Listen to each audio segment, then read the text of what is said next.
میں یہ باتیں آپ کو بتا رہا ہوں, اگر کھوپڑی میں آ گئی نا, دیکھو تمہاری آخرت نہ بنے نا, تمہاری دنیا بن جائے گی, آخرت بھی.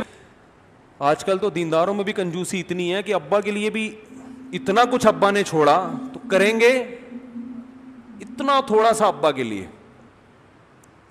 بہت تھوڑا سا کر رہے ہوتے ہیں ابا کے لیے.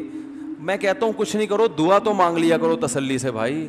دعا مانگتے ہوئے پتہ نہیں کیا مسئلہ ہو رہا ہوتا ہے, دعا ہی نہیں مانگی جا رہی ہو. یہ اللہ کی طرف سے توفیق سلب ہوتی ہے. صحابہ کرام کو جو سب سے بڑی نعمت ملی تھی نا, نیک صالح اولادیں, انہیں پتہ تھا ہماری اولاد ہمارے لیے دعائیں مانگے گی. میں ایک بزرگ کا واقعہ اکثر سنایا کرتا ہوں نا.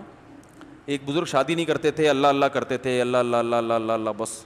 وہ کہتے تھے بھائی بیوی آئے گی ٹینشن ہوگی, اللہ اللہ کا ٹائم. جو شادی شدہ آدمی ہے وہ اللہ اللہ کر سکتا ہے؟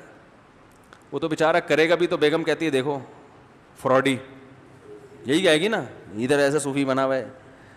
تو وہ اٹھا دے گی, بولے گی کب سے بولا ہوا ہے 6 انڈے لے کر آؤ, مصلے پہ بیٹھے ہوئے. تو بزرگ یہ سوچ کے شادی نہیں کرتے تھے. ایک دن کیا ہوا, اٹھے ایک دم اپنے مریدوں سے کہا میرا نکاح کراؤ, میرا نکاح کراؤ. لوگوں نے ایسی کیا ایمرجنسی ہوگی, انہوں نے کہا بس نکاح کراؤ. نکاح ہوا, اللہ نے اولاد دی. تو انہوں نے بتایا کہ مجھے خواب آیا تھا کہ میدان حشر قائم ہے, کچھ لوگوں کا فیصلہ ہو چکا جہنم کا, لیکن ان کی نیک اولادیں ان کو گھسیٹ کے کہاں لے کے جا رہی ہیں؟ جنت کی طرف. تو میں نے کہا کہ بھائی میں جو یہ عبادت کر رہا ہوں بخشش کے لیے نا,